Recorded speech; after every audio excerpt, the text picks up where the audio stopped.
Guys आपने लोगों को बात करते हुए सुना होगा कि आज मेरा पोर्टफोलियो अप है, आज मेरा पोर्टफोलियो डाउन है। तो हैव यू एवर वंडर्ड कि ये पोर्टफोलियो असल में होता क्या है?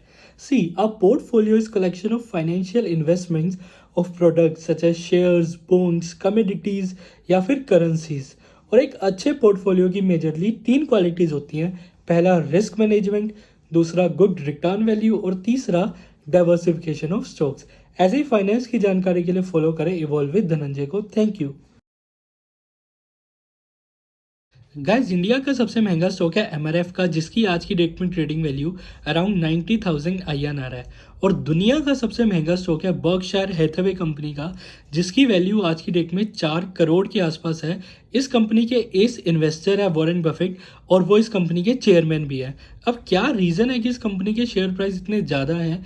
वो ये है कि पहली बात, इस कंपनी ने आज तक डिविडेंड सिर्फ एक बार पे किया है, और दूसरी बात, इन्होंने आज तक कभी भी स्टॉक प्राइस स्प्लिट नहीं किया है। ऐसी फाइनेंस की जानकारी के लिए फॉलो करें इवॉल्व विद धनंजय को। Thank you so much. Guys stock market में एक मिथ है, अब मिथ कह लो या बिलीव कह लो, कि अक्टूबर का महीना पूरे साल में सबसे वोलेटाइल होएगा। और ऐसा देखा भी गया है कि अक्टूबर के स्टार्टिंग में जो मार्केट के प्राइस होते हैं वो ज़्यादा होते हैं एज़ कम्पेयर टू जो अक्टूबर के एंड में होते हैं। और इस इफेक्ट को द अक्टूबर इफेक्ट भी कहा जाता है। और द ग्रेट क्रैश ऑफ 1929 और 1987 भी अक्टूबर के महीने में ही हुए थे। तो आप अगर स्टॉक मार्केट में ट्रेड करते हैं, इन्वेस्ट करते हैं, तो you have to be ready कि अक्टूबर के महीने में मार्केट वोलेटाइल टर्न ले सकती है। ऐसी स्टॉक मार्केट और फाइनेंस की जानकारी के लिए फॉलो करें इवॉल्व विद धनंजय को। Thank you so much.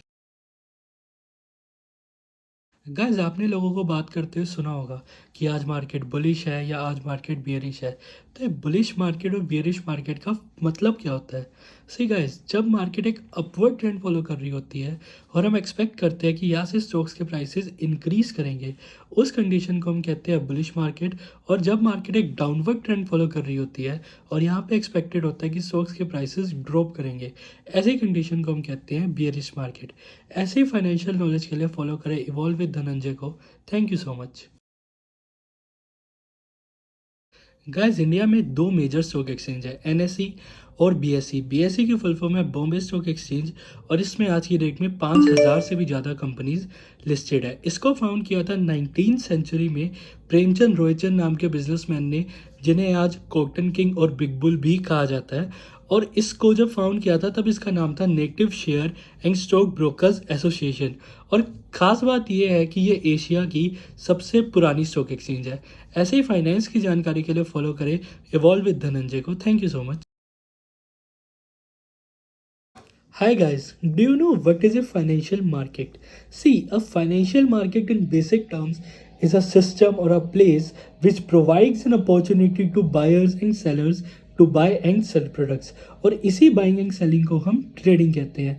और एक फाइनेंशियल मार्केट में मेजरली 5 या 6 तरह के प्रोडक्ट्स हैं जो ट्रेड किए जाते हैं, जैसे कि बॉन्ड्स। बॉन्ड्स भी हमारे दो टाइप के होते हैं, कॉर्पोरेट बॉन्ड्स और government bonds. Currencies, foreign exchange, commodities, stocks and shares और डेरिवेटिव्स। अब डेरिवेटिव्स में हमारे होते हैं ऑप्शंस, फॉरवर्ड्स, फ्यूचर्स और स्वैप्स। ऐसी ही फाइनेंशियल जानकारी के लिए फॉलो करें इवॉल्व विद धनंजय को। Thank you so much.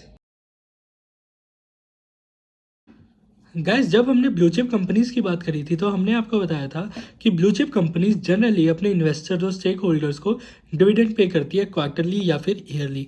अब ये डिविडेंड होता क्या है? सी, जब एक कंपनी प्रॉफिट अर्न करती है तो वो अपनी अर्निंग्स का कुछ अमाउंट, कुछ पोर्शन अपने स्टेक होल्डर्स के बीच में डिस्ट्रीब्यूट करती है, और इसी चीज़ को हम डिविडेंड कहते हैं। और डिविडेंड यील्ड हमें बताता है कि एक कंपनी अपने स्टॉक प्राइस के हिसाब से कितना पैसा डिविडेंड के रूप में दे रही है। ऐसे इन्वेस्टमेंट और स्टॉक मार्केट की नॉलेज के लिए फॉलो करें इवॉल्व विद धनंजय को। Thank you so much. Guys जब आप स्टॉक मार्केट में ट्रेडिंग या फिर इन्वेस्टमेंट स्टार्ट करते हैं तो सबसे पहली जो टर्म्स आप सुनते हैं उसमें से एक होती है स्टॉक ब्रोकर। तो स्टॉक ब्रोकर एक ऐसा इंसान होता है, या फिर आजकल तो चीज़ें डिजिटल हो गई हैं, इसलिए ऐसी एप्लीकेशन होती है जो आपके बिहाफ पे स्टॉक्स बाय और सेल करती है और उसके बदले में आपसे कुछ पैसे चार्ज करती है। जैसे कि आजकल जनरली स्टॉक ब्रोकर्स एक इंट्राडे ऑर्डर के लिए 20 रुपीज़ चार्ज करते हैं। ऐसे ही फाइनेंस और स्टॉक मार्केट की नॉलेज के लिए फॉलो करें इवॉल्व विद धनंजय को। Thank you so much. Guys, अगर आपको चेक करना है कि दो कंपनीज में से कौन सी कंपनी ज़्यादा बड़ी है, तो आप ये देख के डिसाइड नहीं कर सकते कि किस कंपनी के स्टॉक का प्राइस ज़्यादा है। इस चीज़ के लिए आपको दोनों कंपनी की मार्केट वैल्यू और मार्केट कैपिटलाइजेशन कंपेयर करनी होगी, जो कि होती है total number of shares multiplied by price of one particular share at that time. ऐसे इन्वेस्टमेंट और स्टॉक मार्केट की नॉलेज के लिए फॉलो करें इवॉल्व विद धनंजय को। Thank you so much. Guys, जब आप स्टॉक मार्केट में एंटर करते हैं तो लोग आपको बोलते हैं पेपर ट्रेडिंग करो, फायदा होगा।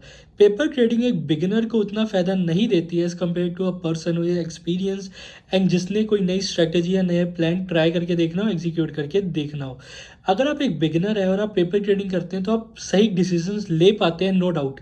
लेकिन अगर आप पेपर ट्रेडिंग करने के बाद असल में असली पैसे से ट्रेडिंग करना शुरू करेंगे तो आपके डिसीजंस उतने सही नहीं होंगे। जब आपको लॉस होता हुआ दिखेगा तो आप पैनिक करोगे और आप गलत डिसीजन ले बैठोगे। इसलिए पेपर ट्रेडिंग के बजाय एक मिनिमल अमाउंट ऑफ कैपिटल उठाओ और उससे असल में ट्रेडिंग करके देखो, ज़्यादा बेनिफिट होगा। और ऐसे ही इन्वेस्टमेंट की और स्टॉक मार्केट की नॉलेज के लिए मुझे फॉलो करें। Thank you so much. Guys, अगर आप किसी अच्छे इन्वेस्टर से इन्वेस्टमेंट एडवाइस मांगोगे तो जनरली वहाँ से एक आंसर आएगा, किसी ब्लू चिप स्टॉक में इन्वेस्ट कर दो, सेफ है। अब ये ब्लू चिप स्टॉक्स क्या होते हैं? सी, ब्लू चिप कंपनीज वो कंपनीज होती हैं जो काफ़ी वेल एस्टेब्लिश होती हैं, लार्ज स्केल पे ऑपरेट करती है और फाइनेंशियली साउंड होती है। ये जनरली पुरानी कंपनीज होती हैं और इन स्टॉक्स में ड्रास्टिक इंक्रीज इन प्राइस के चांसेस कम होते हैं, लेकिन over a long period of time ये आपको अच्छे खासे रिटर्न्स दे जाते हैं। अब कुछ कंपनीज इंडिया में है जैसे TCS, HCL, HDFC bank, Hindustan Unilever. ऐसे ही फाइनेंस की जानकारी के लिए फॉलो करें इवॉल्व विद धनंजय को। Thank you so much. Guys, हम सबको लगता है कि इंडियन स्टॉक मार्केट के टाइम 9:15 से लेके 3:30 बजे तक है, जबकि ऐसा नहीं है। असल में इंडियन स्टॉक मार्केट के टाइम प्री ओपनिंग सेशन और पोस्ट क्लोजिंग सेशन को मिला के 9 बजे से लेके 4 बजे तक एक्सटेंड हो जाते हैं और प्री ओपनिंग सेशन हमारा 9 बजे से लेके 9:15 बजे तक रहता है। प्री ओपनिंग सेशन भी 3 पार्ट्स में डिवाइड किया जाता है, 9 बजे से लेके 9:08, 9:08 से 9:12 और 9:12 से 9:15। 9 बजे से लेके 9:08 में आप प्री ऑर्डर्स प्लेस कर सकते हैं। 9:12 से लेके 9:15 ट्रांजिशन पीरियड होता है और इस टाइम कोई ऑर्डर्स भी प्लेस नहीं हो सकते और कोई मॉडिफिकेशन भी नहीं होती। और 9:08 से 9:12 का जो टाइम होता है उस टाइम पे प्राइस मैचिंग के थ्रू स्टॉक मार्केट के और स्टॉक से प्राइस डिटरमाइन किए जाते हैं। अगले वीडियो में हम बात कर रहे होंगे पोस्ट क्लोजिंग सेशन के बारे में। और ऐसे इन्वेस्टमेंट और स्टॉक मार्केट की नॉलेज के लिए फॉलो करें इवॉल्व विद धनंजय को। Thank you so much. Guys, एक मज़ेदार फैक्ट बताऊं, जैसे कि आपको पता है कि इंडिया में 2 मेजर स्टॉक एक्सचेंज है, NSE और BSE। वैसे ही पाकिस्तान में भी एक मेजर स्टॉक एक्सचेंज है, KSE, कराची स्टॉक एक्सचेंज।